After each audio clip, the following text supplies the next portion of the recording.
built on trust, fueled by kindness, powered by Provisor. Welcome to the Ben Revak Mortgage Podcast. Ben, I know you do work with a lot of first-time buyers. What's the big difference between somebody that you see who's like, I'm ready, and you kind of get a sense like maybe they're not, versus someone who's like, I'm ready, and you're like, yes, you are. Like, let's go look at houses this weekend. How do you tell the difference? Like, great question. I think it's super important to define and get that distinction between buyers, especially with first-time buyers, because you can end up spending a lot of time on your own and wasting a lot of time with the client if you don't properly qualify them. I think a few things I look for are they willing to sit down and have a conversation with me as a buyer consult and be able to set expectations on what's their timeline, what are they looking for, what do they potentially think their budget is, what locations are they interested in, and what are some of the must-have features of the home that they want. And I think the second critical thing is taking the time to meet with a loan officer and taking the time to, even if it's just having an initial conversation about here's the process, here's the steps, here's the information the loan officer is going to need in order to process a pre-approval for you. I think just the willingness to make those couple meetings with me as potential agent and with a potential loan officer show that they're serious and that they're willing to make the steps to put them in a position to move forward. because if I was buying a house, I'd want to know how much it's going to cost. Like, I'd want to know what my payment is, how much cash I have to bring to closing, what my interest rate could be, like, and that makes a lot of sense. How do you flush that out then? Like, when you have somebody who's like, I want to go see these 7 houses on Saturday, and you haven't even met them yet. Like, what does that conversation sound like? Because that doesn't sound like an easy conversation.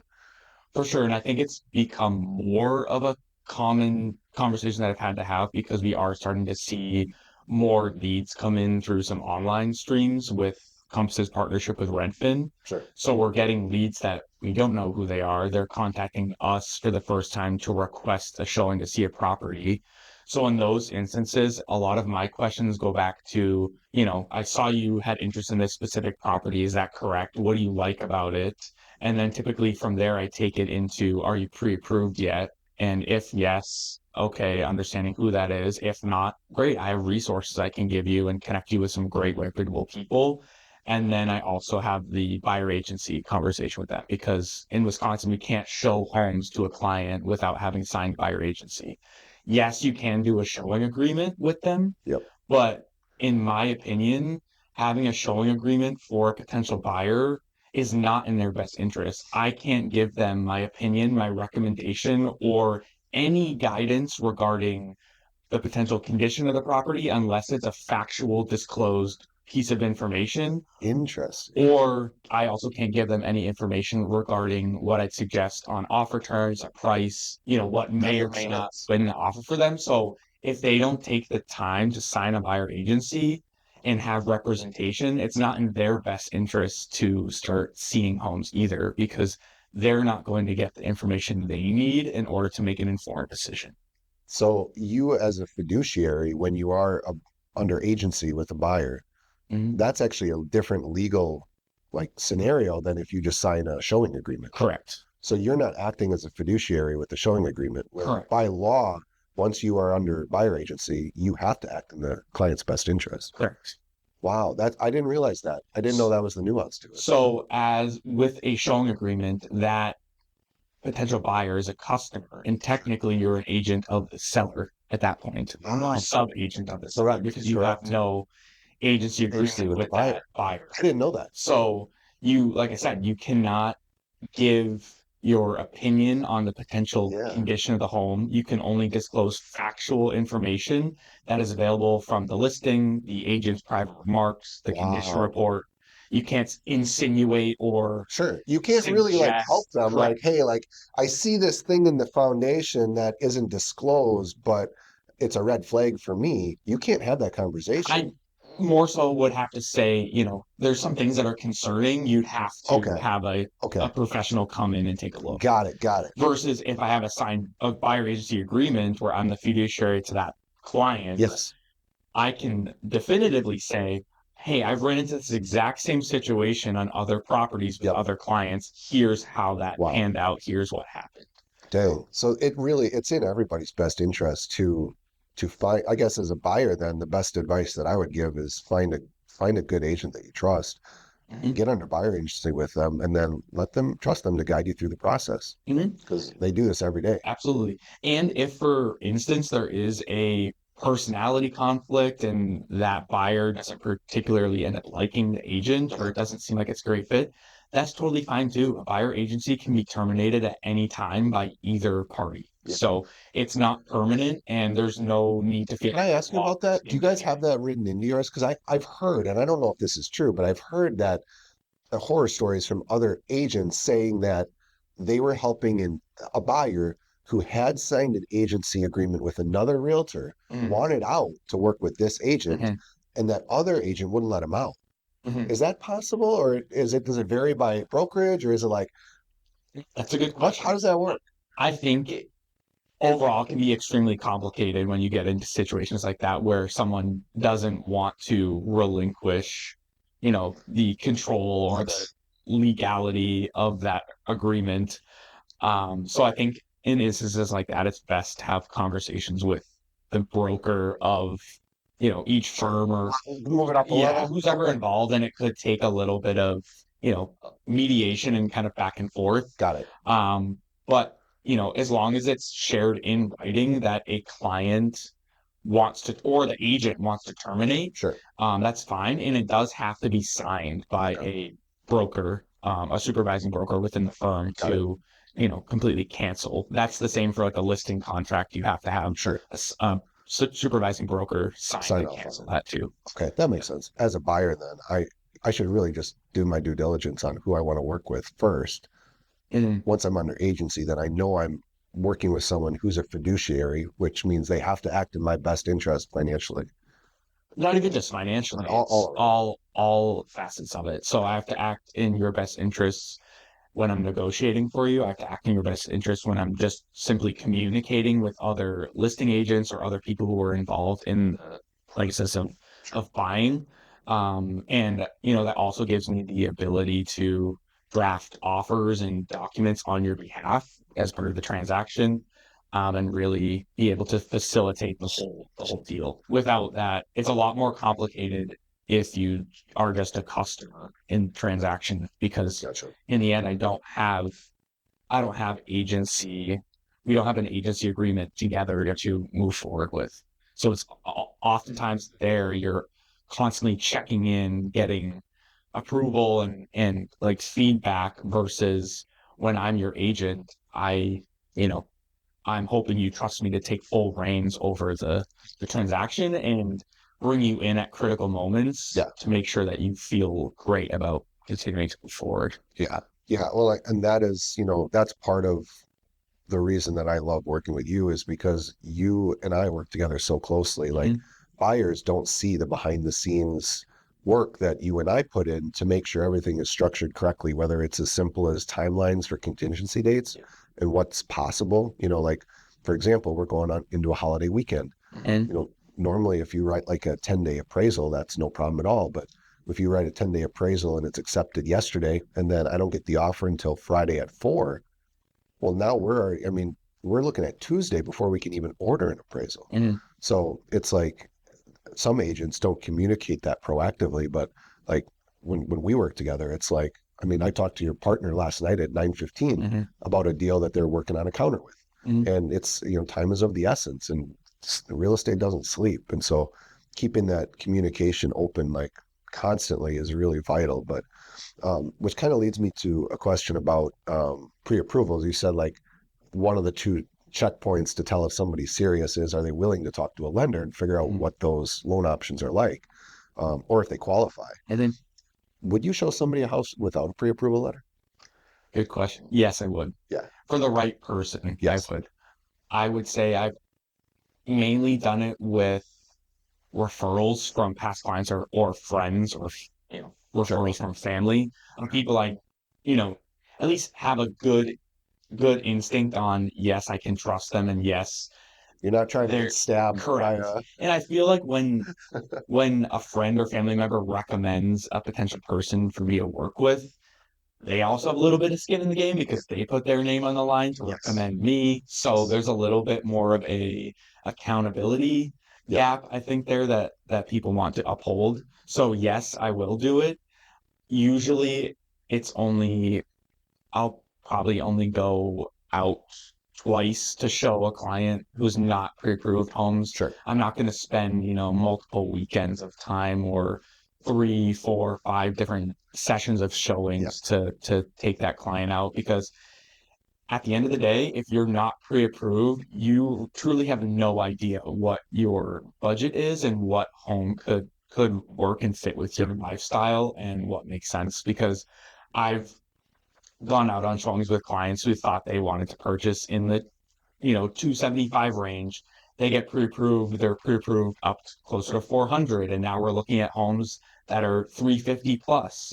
Or vice versa. I've started with some clients who were like, we'd love to look at a home in the 400 plus price point, and then they get pre-approved, and it's like, one, unfortunately, either now isn't the time because you need to work on your employment history or build up income, or honestly, based off of your budget, your debt to income ratio, you really are only pre-approved for 350. So we need to restructure and reevaluate expectations on what the home search could look like based off of an actual pre-approval, actual numbers, not just what people think they may or may not be able to afford. Yeah, but it's definitely a balance, because you don't want to just say no and not have a chance to meet a new client and build some trust and kind of feel out, is this going to be a good, positive win-win for us to work together? Correct. But yeah, speaking of that, I just met a new client a few weeks ago. He requested to see a $700,000 home in Greendale.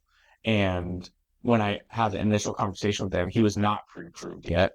But I felt it was worth taking on the risk to meet this potential client. He has a property that he'd need to sell in order to, and luckily he's in a position too where it sounds like he doesn't necessarily need to sell with home sale or buy with a home sale contingency. So it's like, okay, I'd love to show you a few options so you can help refine locations you're interested in, what features you do or don't want with home, and then I can set you up on a collection and then start making progress forward and get you to a point where you are ready to have conversation with a lender and get pre-approved.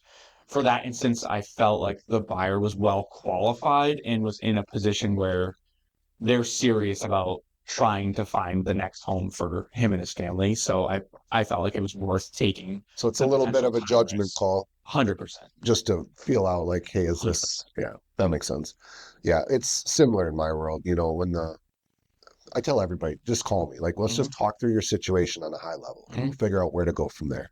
And in my experience, that conversation is the best investment of everyone's time, because if somebody, like I had a conversation late last week, a guy wants to relocate from Michigan to Wisconsin. He works remote, but his employer said, if you move to Wisconsin, you can no longer be employed. It's something to do with licensing. He can't live in Wisconsin, even though he's fully remote. Sure. I don't know why, but that's what they told him. So the problem is when you go through underwriting and you're relocating, that's one of the pieces that we have to get for underwriting, is something from the employer stating that you're allowed to, like, this move won't affect your income. Sure. And so we know that's going to come up. And so he's kind of put in a spot where he can either find a job ahead of time and get an offer letter, because we can close within 90 days of that new start date with just the offer letter. So that would be one way he could go at it. The other way he could go at it is, because they have housing here, they have a place that's family owned that they can live in. They could move, then he could find a job, and then he's not as much of a rush, and then he can take his time to find the right house. Sure. So it really turned into like a 15-minute conversation about how that all works. By the end of it, he's like, wow, this is amazing. Like, I don't, we might not even need a loan then, because he's going to sell his place in Michigan, get home sale proceeds from that. He's getting a gift from family. Depending on the house, he may end up just paying cash when the time comes. So it's, and he felt a whole lot better about it, because logistically he had no idea what he's working with, Right. So, and very likely I won't get a loan out of that deal, but that's okay, because that agent now knows exactly what they're working with. So they can take that buyer and make a smooth process from start to finish. And that's how I see my role fitting in with with your role is we're all trying to figure out the most efficient way to move people towards their goals. And the only way to do that is through talking to people. And so if you're not available to like show them one house and make that initial connection, or like in my world, pick up the phone and call someone back promptly and get them the resources and the answers they need in the moment. Mm-hmm. But that's the whole point. Like, we're here to help people. Right. So, and sometimes people need that little push, or they're in their mind, their first step is having the conversation with me about an interest in seeing a property. It always It's is. like, okay, literally yes, nobody calls me first, man. No one calls the lender first. They want to see like the homes or the sexy. They want to go out on a car ride. They want you to bring them Starbucks or whatever you bring them. Go ride around for a weekend, some goodie bags. They don't ever want to talk to me. I'm always the last one to know. Homeowners insurance is probably the last one to know, but I'm the second to last one. Sure. But it's all good. It's just the way that the industry flows naturally. Mm-hmm. So I think meeting people where they're at is super important. Absolutely. And I think going back to your point about having a conversation with people and being a resource, I think you do a phenomenal job at that. Well, thanks. I can think back to in December when I had clients looking to buy a condo in Bayview, and they called you. They had a home to sell in Lake Geneva. And I remember. Yes. And they're very nice. Yep. Yes. Awesome people. But they had a conversation with you about different options they could potentially, go into as far as loans. They needed something kind of in the interim to be able to buy now and, sell their property at some point in the next few months, and then to be able to pay off the mortgage that they just took out for the new property. And after having a conversation with you, you put out all the options for them on the table, and you were honest with them and told them that, you were not the best option for them, that there was an alternative that worked better for their situation. And they were super appreciative of the honest conversation and just the feedback of, here's what are your options, and this really what's best for you and your situation. We don't make any money in situations like that, which is okay. Like, I'm not, if I tried early on in my career to try to split off like the money I've seen anyone who's successful does this. Like, you differentiate the money that you're making in your career from what you're actually doing, which is helping people. Right. And focus on helping people. This part of it takes care of itself. And in that case, what the nuance behind it was, they had a bunch of money in retirement, but they didn't have quite enough to do what we call asset depletion. Because for a conventional loan, asset depletion allows you to spread that chunk of money out over 210 months. That can be considered monthly income. Wasn't quite enough. They needed a little bit more. There's some local lenders that I work with that can do that over 84 months. Sure. So it takes that monthly income from potential retirement and just jacks it up like so much higher. So their qualifying is so much higher. And that's what those folks needed. So the other caveat was they needed to pay the loan off kind of quickly. And so if they wanted to pay it off as soon as the condo sold. So they needed to get in and out quickly. They needed to qualify first, which they needed that specialty portfolio product. And then when we do a loan, if it's not kept for 6 months, we get what's called an EPO, an early payoff. So being 100% commission, it would be like if you sold a home and then the person didn't like it and or let's say they're married, they buy a house. And then shortly after closing, they find out that their spouse is cheating on them and they file for a divorce and they go to sell the house like 2 months later. You have to go back and give back your 100% of your commission on that sale. That's how it works in lending. If the loan is paid off within 6 months, we get a bill in the mail. I've already paid taxes on that money. They don't care. I got to write them a check. Right. And so that's called an EPO. And there's different products, and investors have different timelines for those EPOs. But generally it's 6 months. So they have to make 6 payments on time. Otherwise I get a bill in the mail and I got to pay back everything we earned on that loan. So in a case like that, it's not in my best interest for the business to do that loan either. Even if we could have, it didn't make sense. Honestly, those are one of the toughest conversations to have to explain to somebody, because the reality of it is we're not just doing it for free. We're actually losing money because we're paying our whole team to do all the work, knowing that we're going to have to pay all that commission back. And so it's an awkward conversation. It's much less awkward now that I've been in the business for as long as I have. But when I was first starting, it felt very awkward. But the way I've approached it is just be totally honest with people. Like, this is how it works. I don't make the rules. I don't agree with it even. I'd love for it to not be a thing, but that's how it works. And here's what I would recommend instead. Right. If you use a local bank or credit union, they'll do it as a portfolio loan that doesn't get sold. The commission the loan officer makes is next to nothing. So even if that bank pulls that loan officer's commission out of their paycheck, maybe it's $200-300. Right. It doesn't affect anybody. The loan's never sold. There's no third parties, and like it's just so much smoother. And so in cases like that, that's usually where I will recommend somebody do their loan at, because it just makes more sense for them. If I was to do it, we essentially have to charge at closing at least our cost to manufacture the loan, which people don't realize how much it costs to actually create a mortgage. There's a lot of, our credit bureau bills on a monthly basis are almost $40,000. Oh, wow. It's absolutely nuts. And so that all gets built into, we don't charge a credit report fee. So that's part of our operating costs that has to come from somewhere. We're also very competitive on rates, so we don't have these huge margins. So we try to run really lean on the business side, but it doesn't, it kind of forces us to tell the kind truth when we run into cases like that, where somebody wants to pay the loan off within 2-3 months of closing. We're probably not the best fit for it. Sure. And that's totally fine. I think there's a lot to be said for a loan officer who's willing to say, I hear what your situation is, here are your options, and based off of that, I can honestly tell you I'm not the best option. Like, there's a lot to be said for someone that's willing to do that. And that's, just one of the reasons why I just really appreciate working with you, and what, Thanks, man.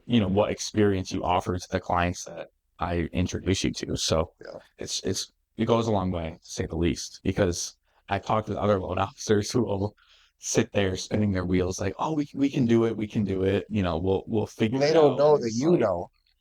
Right. Because you've been around long enough, you talk to enough lenders, sure, you might be able to, but is this really the best option for the client? And what position are you potentially putting you and your business and team in by taking this on? So it's a good kind of gut check overall. Are you working with someone who's willing to say that they're not the best option? I have that conversation a lot, to be honest. I think part of it too is I really want to be the first call. And so I want to have resources. So when someone calls and they have a situation, I hate saying no. I'd much rather say I'm not the best fit. Here's 2 other people, I talk to them. So I've built a referral network of other loan officers that I trust, that I can, and I know the service they give is, I don't want to say it's better than mine, because my goal is to be the best. Surprise. But I like to say that they give a great experience. Sure. And so I feel very comfortable recommending them to someone if we're not the best fit for that situation. So Ben, I know you work with a lot of first-time buyers. When you have somebody come to you and say, hey, I want to see this house, but to be honest, I'm not really should I be renting? Should I be buying? I don't really know. What advice do you give somebody who comes to you in that situation? I think that's almost like the age-old question for people, especially in their 20s to 30s. Yeah. Is, should I continue renting or should I finally buy something? And I think it comes down to a lot of different factors. One of them mainly being, I would say, lifestyle, and also, do you plan to stay where you are for at least a year or 2? Yeah. Because a lot of times people who are renting, who are younger, may have relocated to a specific area, and they don't necessarily know if they're going to stay there for, 1 to 2 more years. So I think that's a key question. Do you like where you are, and do you plan to stay here for, the near future at least? And I'd say at least, 1 to 2 years. Sure. Off of that, I then, talk about some of the, unique benefits of owning a property. I think the biggest one I talk to people about is the potential to gain equity. And I think in our market, where we still have a low inventory, going on market, 10 years now. Correct. Especially for the price points of first-time buyers. I mean, the inventory for first-time buyers is in some markets under a month of supply. So what's a balance? 3.5? A balance would be closer to 4. So that's wild. We're still in most part strong seller markets for a lot of the first-time buyers, so under the $350,000 price point in some of the main hot spots around Milwaukee. So some of the things I talk about with people who are renting now is, here's the potential growth opportunity with buying a property. And I think a big thing I point out too is, did your rent payment go up this year? Did it go up the year before that? Have you seen projections of what it's going to go up to when you have to re-sign for this upcoming term? And I've seen some of my friends have seen rent increases, close to 20% of 25% of their rent. So that could be like an increase of anywhere from $300 to $600 a month just to rent the same place that they've lived in. So I think it's something to be said to say, one, your mortgage payment will not increase for your principal and interest. Yes, there's a chance that your tax bill could slightly go up, so that potentially could slightly increase your payment. Yes, so there's a chance your homeowner's insurance could slightly go up. Yes, that could be a slight increase to your payment. You're not going to see a annual increase of 20%. Whatever your landlord decides they need to make. Correct. That, So you're not going to see that on an annual basis with your mortgage payment. So that helps set more of a fixed cost around your housing expense, which is typically people's largest expense that they take on. And two, you have the opportunity to gain equity while you're making that payment. So that I think can be pretty eye-opening for people. I know some other things that come up when I'm talking with people who are renting and who are interested in potentially buying is, how much money do I need to purchase?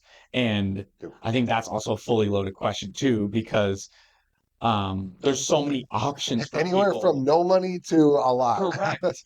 There's so many options for people to find the funds in order to purchase. And a lot of times people don't realize that you need a lot less than a lot of people think. The minimum down payment for a conventional mortgage is 3%.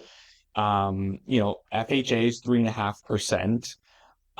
Also, I think too, for younger buyers, going the route of getting a non-occupying co-borrower could be a strong option, so that you can use, say, your parent, family member, relative, their income and credit profile to qualify. Minimum down payment there is 5%. You can get gift funds from a family a lot member. About loans. I do. Yes. So Wisconsin also has WIDA. So the Wisconsin Housing and Economic Development Association, they have down payment assistance programs. I've had clients who were renting and friends of mine who were renting who were able to find out about that program and buy in the past year, versus they would have had to spend probably the next 3 to 5 years trying to save that same amount of money for a 5% down payment as they would have if they just knew about the options in the program. So, and in that amount of time, for someone to think that, I'm going to have to save $15,000, $20,000 to be able to buy. Well, okay, how long do you think that'll take you? And typically it'll take longer than what it always does, because then your car breaks down. Sure. Correct. So, okay, if it's going to take you 3 years to save the down payment funds that you think you need, when you potentially could get it as a gift, or there's a down payment assistance program available, all that time, all those 3 years that it took you to save $15,000, you could have gained $45,000 in equity. So what are you really saving by waiting and by saying, I'm going to just take this on myself and not look at options and just think I'm just going to save my way to the down payment, which could, it could take you years. You're missing out on the equity gain, which in the Milwaukee area is around 7% a year. That's in wild. Value appreciation. You're missing out on that. And then you're also potentially missing out on the ability to buy at that price point. You're never going to see the price today. It's very unlikely you'll see the price of a home today in a year. That same home will not be priced the same as it was today. So you're paying more, and you just missed out on a significant amount of equity gain just because you didn't understand the options that were available or didn't know about them. And the nice part about all those options are, what it costs to figure it out. Yeah, nothing. Like it's literally It takes nothing. some time. I guess It takes a little time. There is a time cost. We're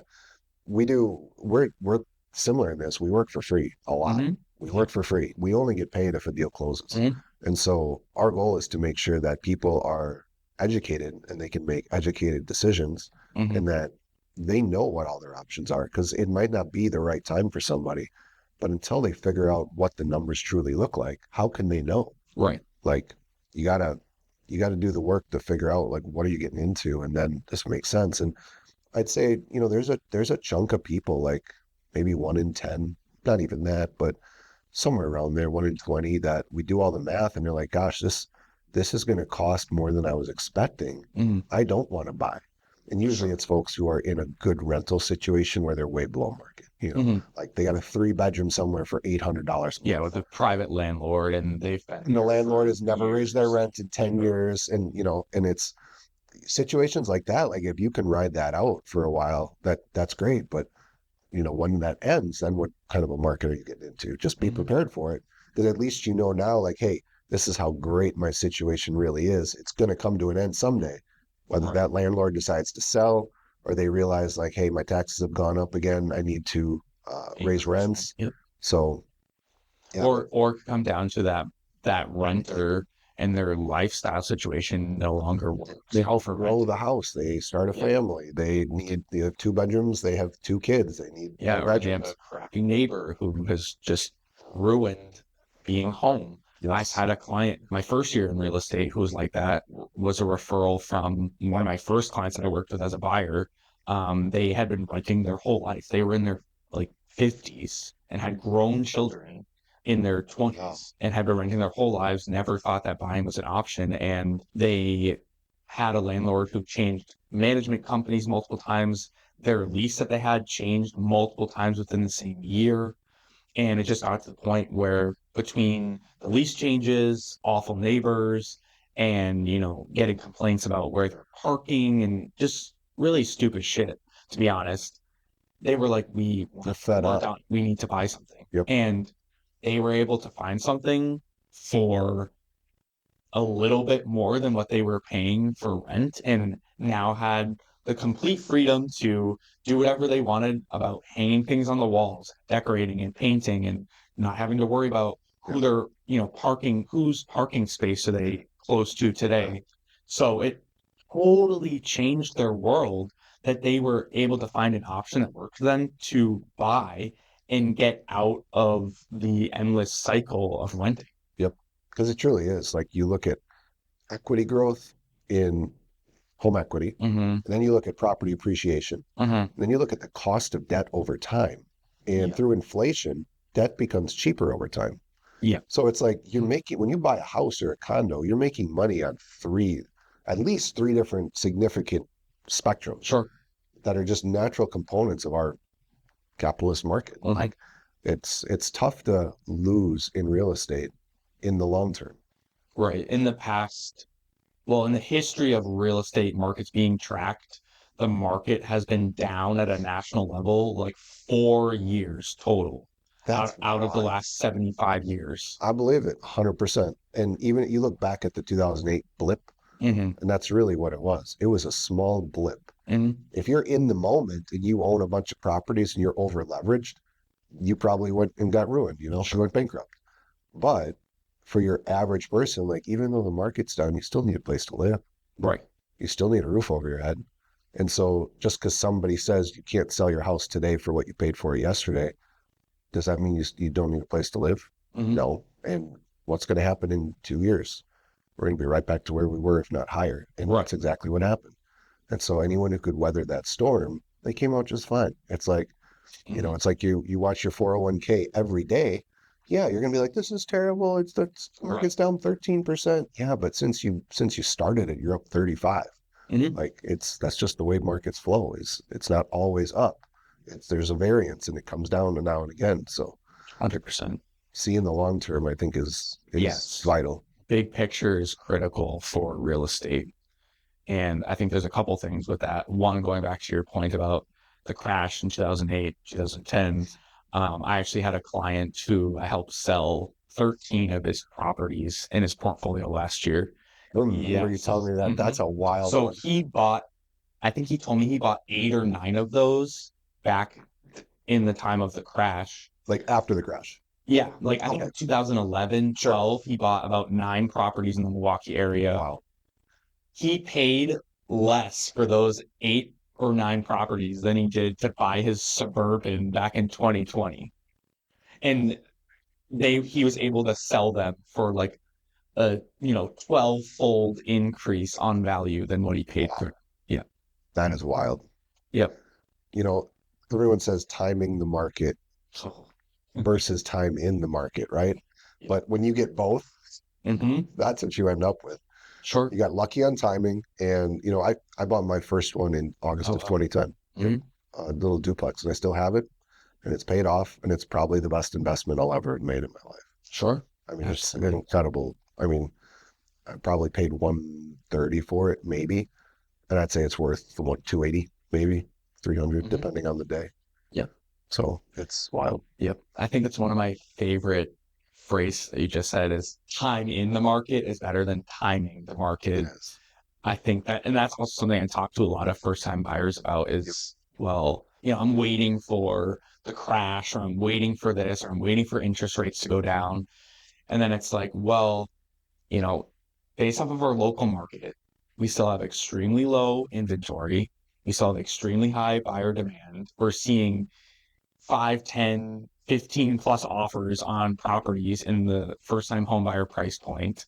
We're still seeing a ton of growth in our economy and construction and building and businesses bringing headquarters and offices to our area. How Wisconsin's growing. Correct. We have a lot of natural resources too, which is huge. The state just passed. I didn't realize this until about 2 weeks ago. So a buyer told me, and I didn't double check it, so it might not be true, but I believe it is.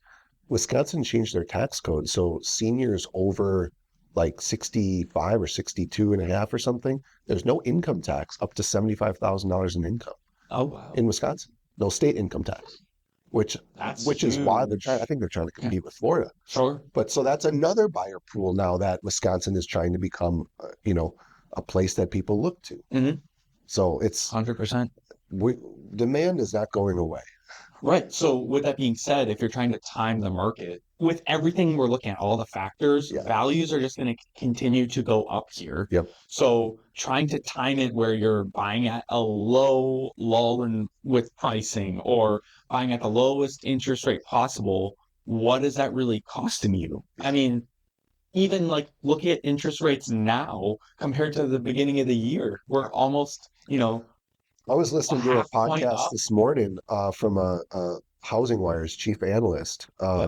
He was saying how in his forecasting, like realistically, rates could be up to 8%. That's a very reasonable range based on his forecast, depending on how things with inflation play out. So, we just came off of our recent lows, like 6. Just before Iran, we were in the low 6s. Like I locked one, I think, at 5.875. And it was a perfect loan, perfect situation, the best possible rate.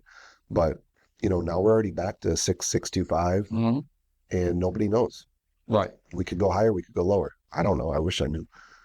But in that amount of time, people are paying more for houses now. Oh yeah, 100%. January or 100%. They thought that they're going to continue to trickle down to. So I think it goes back to you can always refinance, or you can always look at an alternative option for the loan that you had to start, but you'll never be able to pay what the price was yesterday. You can't turn the clock back. Right.